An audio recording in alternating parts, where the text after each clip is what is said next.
Hadirin hadirat muslimin muslimat yang dimuliakan Allah subhanahu wa ta'ala, sampai masanya tiba, datang malaikat membawa kain kafan min nur, dari cahaya. Lalu malaikat menampungnya, keluarlah roh. Sejuk terasa dari kaki, naik ke atas, naik, berhembuslah dia dari mulut. Wa nafakhtu fihi min ruhi, aku hembuskan, aku tiupkan. Dulu waktu masuknya ke tanah, ke daging itu ditiup, maka keluarnya pun juga keluar. Maka mata memandang, ruh keluar. Biji mata memandang, keluar biji mata. Makanya orang yang mati itu matanya terbuka. Makanya yang pertama kita lakukan menengok orang mati adalah memejamkan mata. Allahumma ghfir li abdus samad warfa' darajatuhu ma'al ghabirin, inna lillahi wa inna ilaihi raji'un. Makanya saya jarang-jarang datang bila ada sebut ustaz ada orang meninggal dunia. Sudah lama, baru sejam, nanti saya datang. Sebab apa? Saya takut nak pejamkan mata dia. Agak-agak sudah dipejamkan orang, baru saya datang. Saya datang, udah 3 jam, 4 jam, alhamdulillah saya datang. Belum tutup lagi. Iya. Kenapa? Menunggu Ustaz Somad. Paksalah saya tutup. Allahumma ighfir li fulan ibn fulan warfa' darajatahu ma'al ghabirin, inna lillahi wa inna ilaihi. Mana istri yang katanya sayang, kaulah bulan, kaulah bintang, setengah nafasku pergi, buah hati belayan jiwa. Ketika roh ada dari jasad, memang betul kata dia sayang, tapi manakala roh keluar dari jasad, dia pun takut menengok mata kita. Dia takut menengok kita. Dia takut jam pukul 2 malam, jam 1 tutup balik. Na'udzubillah. Begitulah kalau kematian sudah tiba. Sampai pada akhirnya dia tutup, innalillahi wa inna ilaihi raji'un. Selepas itu roh pun keluar, dibawa. Kalau dia baik, roh itu dibawa, dimasukkan ke dalam kain kafan min nur. Hadis riwayat Ahmad bin Hanbal. Lalu dibawa oleh malaikat sampai ke pintu langit. Malaikat bertanya, inikah orang yang amalnya selalu dibawa pagi, dibawa petang? Inikah orang yang amalnya selalu dibawa hari Kamis? Inikah amalnya yang selalu dibawa pada bulan nisfu Sya'ban? Ya, inilah orangnya. Kam min masyhurin fil ardi walam yakun ma'rufan fis sama. Bukan hadis. Berapa banyak orang yang namanya masyhur di bumi, tapi malaikat tak mengenal dia.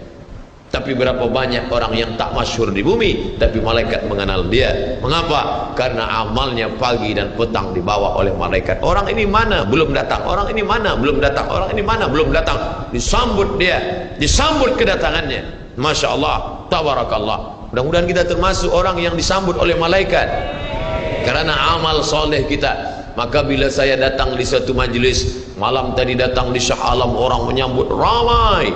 Malam ini datang ke Masjid Muaz bin Jabal, ramai. Esok malam di Terengganu datang, tak tahu entah ramai entah tidak. Ramai. Dalam hati, hai Abdul Somad, apakah malaikat akan menyambut engkau nanti juga dalam keadaan ramai? Kalau engkau ikhlas, iya. Tapi kalau tidak ikhlas, na'udzubillah. Nabi Isra Mi'raj berjumpa dengan orang yang sudah lama mati. Bagaimana rasa kalian mati? Apa kata mereka? Seperti kambing yang dikuliti hidup-hidup, seperti tebasan pedang di tempat yang sama beratus kali, seperti kail mata pancing yang masuk ke dalam kulit yang basah, ditarik, disentapkan sehingga terikut dagingnya sampai keluar. Makanya selalu kita berdoa, Allahumma hawwin alaina fi sakaratil maut, taubatan qablal maut, taubat sebelum mati, wa rahmatan indal maut, dapat rahmat ketika mati, wa maghfiratan ba'dal maut, mendapatkan ampunan sebelum mati. Allahumma awin alaina fi sakaratil maut. Makanya doa selamat itu baca pelan. Baca pelan, renungkan. Ini sekarang banyak orang baca doa selamat cepat-cepat. Maut. Apa maut aja nih? Saya tak pernah menghafaz doa itu pakai kertas, tak pernah. Wa taubatan qablal maut, wa rahmatan indal maut, wa maghfiratan, belum pernah. Kenapa Ustaz boleh hafaz? Sebab dulu dibawa oleh ayah, dibawa oleh bunda, dibawa dalam acara tahlil, dibawa dalam kenduri orang mati, dibawa. Tiap hari telinga mendengar Tuan Imam membaca pelan, maka kita ingat. Wa taubatan qablal maut, wa rahmatan indal maut. Anak-anak kita ini, walaupun mereka lari sana sembang sini, tapi telinga mereka mendengar. dan anak-anak ni hafaz. Kadang anak hafaz, ibu bapa tak hafaz. Sebab apa? Sebab dia golden age, usia emas. Mereka hebat, mereka kuat ingatannya, menangkap hafazan itu begitu kuat. Maka kita ajarkan mereka doa itu pelan-pelan. Sebab bila kita ajar kuat-kuat, mereka balik, dia panggil, ibunda dia panggil, cuba kau baca apa doa tadi? Allah maut, Allah maut. Apa mau aja ni? Sebab di Iraq banyak orang mati, sebab di Suriah banyak orang mati, di Palestin banyak orang mati, di Rohingya banyak orang mati. Padahal maknanya amat sangat dalam. Allahumma hawwin alaina, ringankan kami fi sakaratil maut. Tidak ada gunanya amal banyak kalau tidak selamat dalam sakaratul maut. Makanya kita selalu minta kepada Allah, Allahumma khtim lana bi husnil khatimah wa la takhtim alaina bi su'il khatimah. Allahumma ja'al akhir kalamina, jadikan akhir kalam kami inda tihai ajalina, ketika ajal kami sampai, jadikan akhir kalam kami yang terakhir keluar dari mulut kami qaula la ilaha illallah Muhammadur Rasulullah. Allah. Biasa orang takbir ini nak pergi perang, menghadapi sakaratul maut penting juga takbir. Sebab di situ banyak segala macam godaan-godaan. Datang syaitan membawa air, katanya menjelang sakaratul maut itu haus, panas, haus, maka datang syaitan membawa air. Engkau sebut nama aku bagi air. Mau? Kata dia. Mau? Engkau mau? Sebut nama aku. Tapi bila iman kita kuat, maka dia tidak akan mampu untuk menggoda kita. Sampai kapan syaitan tak pernah berputus asa? Sampai bila? La atiyannahum min baini aydihim, aku datang dari hadapan, wa min khalfihim, aku datang dari belakang, wa an aymanihim, aku datang dari kanan, wa an syama'ilihim, aku datang dari kiri. Datang dia, datang dari hadapan, datang dari belakang, datang dari kanan, datang dari kiri. Oleh sebab itu yang banyak tuan-tuan yang ada berada di sini, tolong berzikir semua. Subhanallah, subhanallah, subhanallah. Kenapa? Dengan zikir itu maka larilah jin-jin setan yang ingin mengganggu. La ughwiyannahum, aku akan goda mereka, aku akan sesatkan mereka. Berapa lama? Madamat arwahuhum fi ajsadihim, selama ruh ada dalam jasad, aku tak akan pernah berhenti sampai akhir keluar jasadnya dalam keadaan mati, tidak menyebut Allah Subhanahu wa taala. Itulah punca mereka. Makanya kita selalu berzikir. Esok pagi terjaga dari tidur automatically, karena kita sudah programkan di kepala kita, manakala terbuka, alhamdulillahilladzi ahyana ba'da ma amatana wa ilaihi nusyur. Selapar-laparnya orang beriman, manakala dia tengok makanan, terus saja dia ingat Allah. Allahumma barik lana fima razaqtana wa qina azabannar. Tapi ada setengah umat Islam, bila dah kenyang saja baru ingat Allah. Alhamdulillah. Bila tak kenyang tak ada ingat Allah SWT. Na'udzubillah. Oleh sebab itu maka inilah hidup yang singkat ini. Bila pernah kita bersedekah, itulah yang akan menolong. Laula akhartani ila ajalin qarib, kalau engkau beri aku umur panjang ya Allah, apa yang akan kulakukan? Fa as-saddaqa, aku akan bersedekah. Wa akum minas salihin, aku ingin beramal saleh.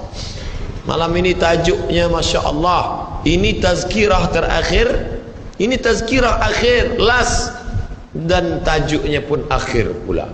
Mudah-mudahan ini tazkirah terakhir, tapi bukan terakhir bagi saya. Andai mati tidak masalah. Allahumma ja'al hayata ziyadatan li fi kulli khair. Kalau engkau takdirkan aku besok masih hidup ya Allah, jadikan hidupku itu ziyadatan li, sebagai amal tambahan. Kalau mati malam ini, Allahumma ja'alil mauta rahatan lana min kulli syarr. Kalau aku mati, maka kematian ini berhenti berbuat dosa. Orang beriman tak pernah sedih. Kalau dia mati, berhenti buat dosa. Kalau bertambah pahala. Andai Abdul Somad esok pagi masih hidup, bertambah pahala, dia akan tazkirah, dia akan bagi pelajaran. Andai Abdul Somad mati malam ini, alhamdulillah, berhenti melihat dosa. Dosa apa? Masuk airport, dosa. Masuk ke plane pesawat terbang, dosa. Dosa apa? Dosa mata. Takkan tak kita tengok? Mata terbuka, takkan kita tutup? Maka orang beriman sentiasa menjaga dirinya, tak pernah dia berkeluh kesah, tak pernah dia mencaci maki. Kenapa aku matikan aku ya Allah, kenapa umurku pendek ya Allah? Ridha kepada Allah. Itu yang selalu kita katakan, raditu billah rabba wa bil islami dina wa bi muhammadin nabiyan wa rasula. Aku ridha. Ada yang lebih hebat daripada haji mabrur, ada yang lebih hebat daripada jihad fisabilillah, ada yang lebih hebat daripada zikir dan baca Quran. Apa dia? Ridha bi qada'illah, ridha menerima keputusan Allah. Makanya banyak lelaki yang ridha manakala meninggal istrinya, datang orang, apa tuan tak menangis? Aku ridha menerima ini. Memang dah lama aku tunggu-tunggu. Oh, ini bukan ridha, ini memang penyakit. Oleh sebab itu maka makna ridha adalah tak berkeluh kesah. Setelah orang masuk ke dalam surga, mendapatkan kenikmatan surga, Allah bertanya, "Madza turidun?" Hai penghuni surga, apa lagi yang kalian inginkan? Apa kata penghuni surga? Ridhaka. Tapi engkau sudah masuk surga, ada yang belum kami dapat. Apa dia? Ridhamu. Yang mendapatkan ridha Allah hanya orang yang ridha menerima keputusan Allah subhanahu wa ta'ala. Malam yarda biqada'i, sesiapa sahaja yang tak ridha menerima takdirku, walam yasbir bibala'i, yang tak sabar menerima ujianku, falyatlub rabban siwaya, carilah Tuhan selain aku. Hadis ini dhaif. Tapi untuk tarhib wa tarhib, untuk berikan semangat beramal, untuk fadail amal boleh dipakai, kerana ia bukan masalah akidah, bukan masalah halal haram.